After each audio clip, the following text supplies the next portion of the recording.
Du coup, il resterait quoi comme Celui-là, l'autre piquet, tu le mettrais où? C'est quoi? Là ou là? Je vais mettre, tu sais quoi, même les deux, peut-être un peu plus à l'intérieur. Bonjour à tous.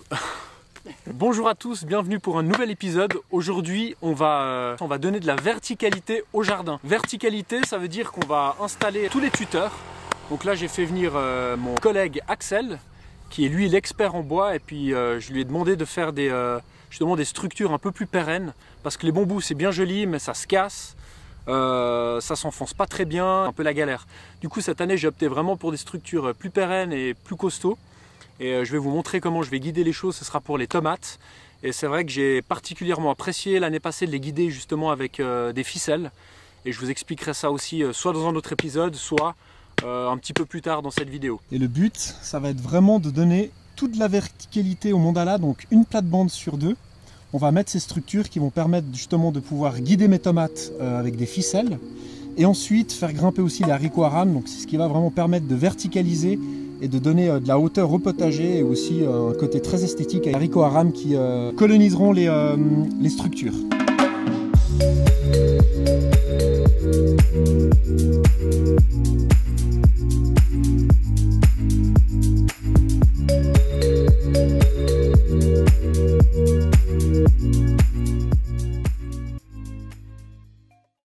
Voilà à quoi ressemblent les structures.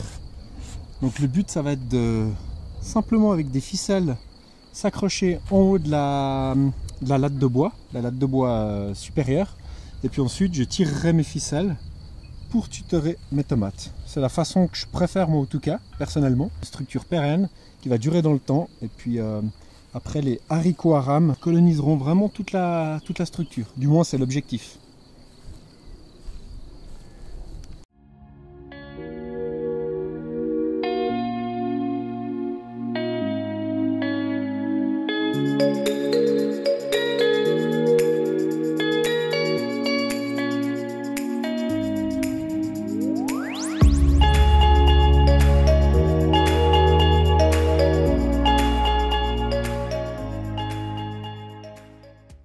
Juste quand même expliquer la petite histoire de tout à l'heure qui nous a mis un peu dans le mal, mais surtout moi ça m'a beaucoup atteint parce que, comme vous le savez, je vous ai pas fait de vidéo là-dessus, mais j'ai des canards coureurs indiens sur le terrain pour réguler la population de limaces, faire aussi un apport de protéines. La canne coureur indien pond jusqu'à 200 œufs par année. En même temps, c'est trop cool d'avoir des canards coureurs indiens sur le terrain, et ça fertilise aussi la terre avec les fientes. Enfin bref. Et du coup, on a deux cannes là, j'ai deux cannes qui ont couvé, et il y a des œufs qui ont éclos il y a quelques jours. 6 canards, il y en a 4 qui sont morts noyés en fait, dans une bassine que j'ai laissée au jardin. Et puis voilà, ça fait chier quoi. J'avais déjà condamné une première bassine, une autre qui normalement ils devaient pas y aller, mais ils ont réussi à passer la clôture. Ça m'affecte pas mal quand même, ça me bousille un peu la journée, parce que j'imagine le scénario, enfin bref.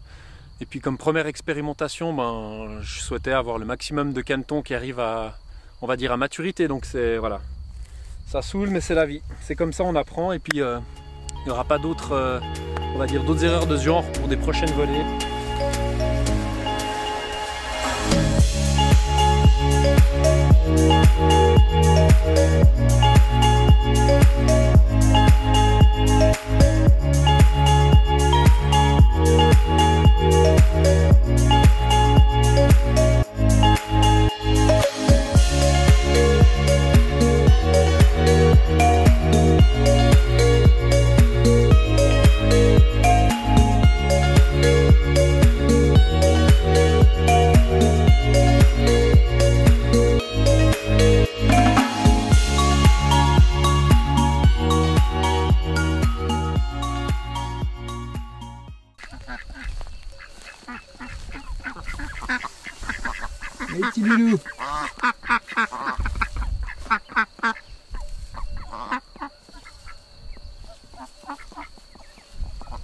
la Josiane qui couve encore.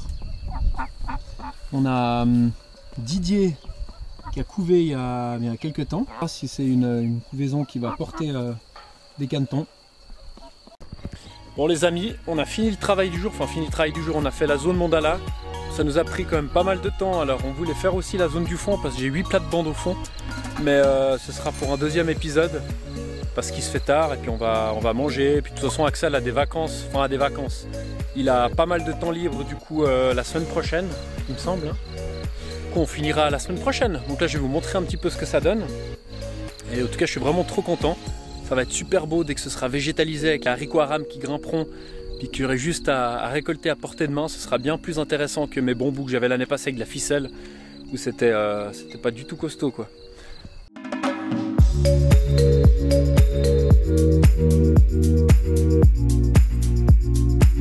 Voilà, la vidéo est terminée. Le prochain projet de vidéo, c'est faire un tour avec vous de tout le terrain.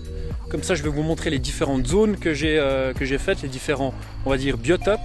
Et je vous expliquerai toutes mes réflexions, mes stratégies que j'ai mis en place au jardin. Comme ça, vous aurez vraiment aussi une idée de ce qui se passe au jardin et des différents secteurs qu'il y a sur le terrain. A très bientôt pour une nouvelle vidéo. Ciao! Tu dis au revoir, Axel?